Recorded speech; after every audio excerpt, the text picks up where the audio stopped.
of Education. That's first. The second one, ginawa niya si VP Sara as Vice Co-Chairperson of the NTF-ELCAC.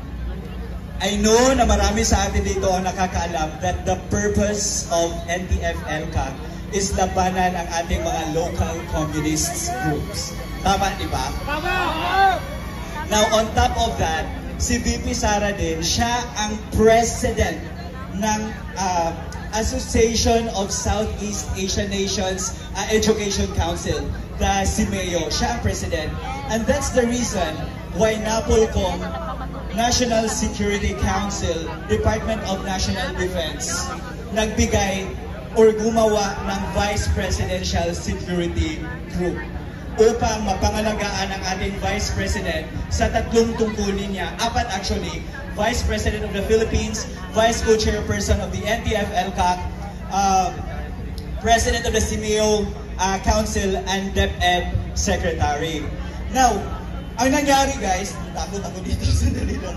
Ang nangyari, when VP Sara took her oath as the Secretary of DepEd, ang binigay na report sa kanya is that there are 1,871 cases of child abuse from 2019 to 2020, with 15 more regions that have not submitted their report. Imagine that, 1,871 child abuse cases. Okay? Now, after that, isa din sa report na nakuha ni VP Sara, according to the East Mindanao Command, NICA, PIDEA, and DepEd, that 12 years old to 17 years old nag-surrender sa 12 schools, public schools dito sa NCR. That's in NCR alone. And that's 12.3% of the total population ng mga students sa Pilipinas. That's a big number. Okay? Now, secondly, VP Sara, after niya nanumpa as Secretary ng DepEd, na-receive niya din ang report na there are incidents of drug-related issues involving 5,358 minors and 6,000 cases of gangsterism, gang-related incidents within DepEd. Those are numbers that we should not overlook. Diba? 1,871 cases of child abuse nangyayari sa DepEd mismo. Perpetrators, teachers. Perpetrators, workers of different public and private schools. And that's exactly one of the reasons why the confidential funds of DepEd was asked by VP Sara August of 2022. Ang nangyari, ni-release nila ang confidential fund December 15 or 13 if I am not mistaken in 2022. Alam natin na pag hindi naubos ng isang agency yung pera, ibabalik yan sa National Treasury. But the projects and programs of DepEd have been implemented as early as August of 2022. And that means tinira nila si VP Sara intentionally of that confidential fund kasi wala silang magamit against her. That's the fact.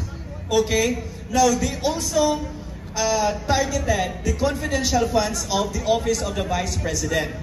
Alam nyo ba na aside from the socio-economic programs of the OVP, VP Sara is trying to leverage the Peace 911 as one of the landmark programs of the OVP.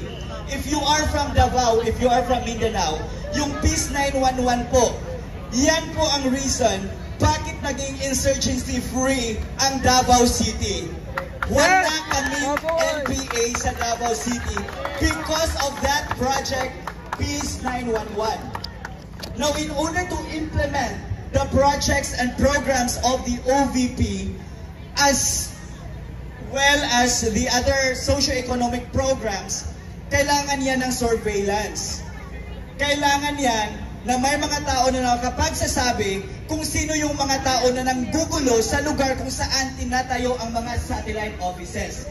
And that's also one of the reasons why the confidential funds of the Office of the Vice President was asked as part of the mandate of Bongbong Marcos for VP Sara to do her task in the National Task Force to End Local Communist or the NTF-ELCAC.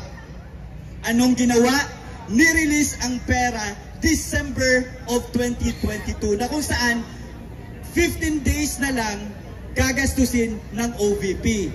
And because of that, because the programs and projects of DepEd and OVP have already been implemented as early as August of 2022, na kaya nilang gastusin ang 125 million in just 11 days. Ito yung facts na hindi binabalita ng mainstream media. Why? Because ang focus ng mainstream media is to malign the image of the Vice President of the Philippines. The directive is, sa bawat report nila, dapat may nakaangklang family name na Duterte. Why?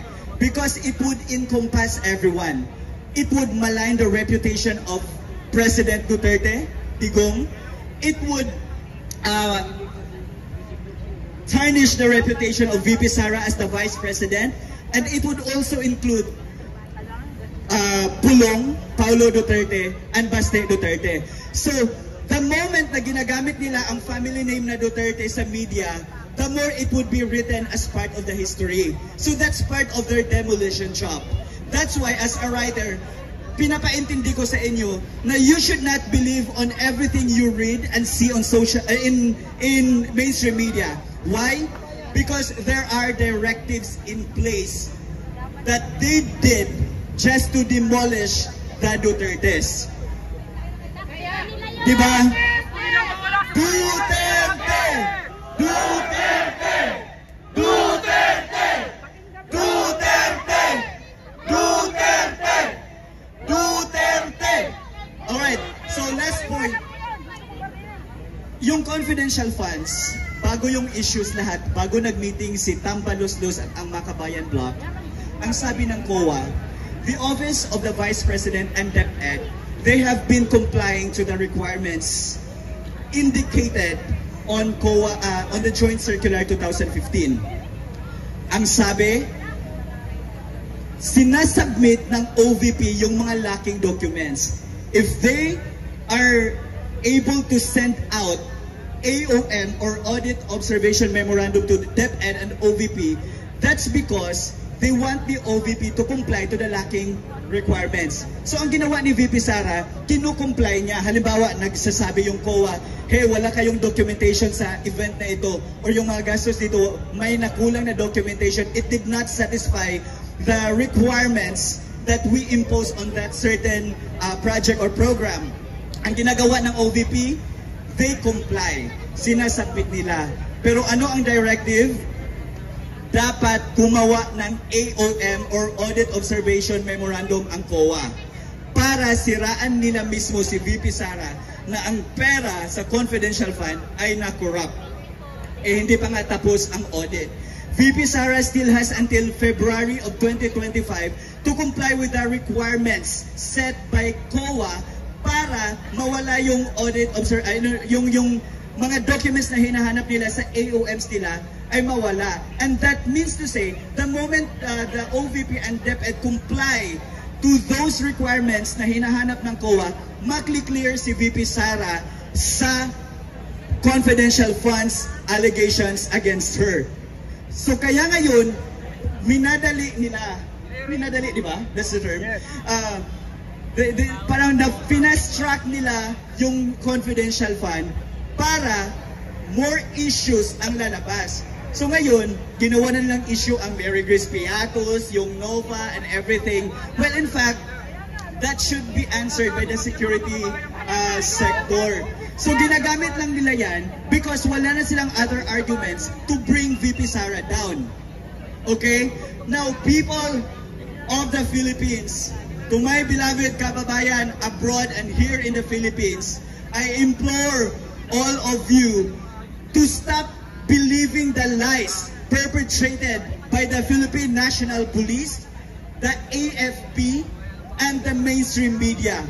There are facts, information that don't make it on the news.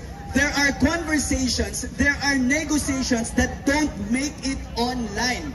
And that means to say that we should be more vigilant in weighing things out so that we would be able to fight for the causes that we've all been advocating for. And that's the point of all these activities that we are doing.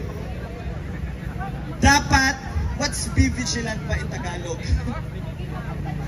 Dapat maging mapagmatsyag tayo. Huwag maniwala. Pag naglalabas ng mga information yung mainstream media, huwag diretsong maniwala. Because I myself is from the media. I know exactly that we have to frame news. We have to angle news for readership. We have to frame and angle news for us to be able to gain more readers and gain more clout. But right now, there is already a big gap between the mainstream media and the social media. Ngayon, mas natatalo natin ang mainstream media. Kaya kayong lahat ng mga vloggers, writers na nandito, huwag kayong matakot. Civilian supremacy. We are more powerful than our uniformed personnel. Ito lang ang masasabi ko sa inyo. Let's continue support VP Sara and let's continue to prove to the Bangag administration that at the end of the day, it's the majority of the people that dapat masunod. Okay? Now, yan lamang po ang aking speech for tonight and thank you for the opportunity. We are doing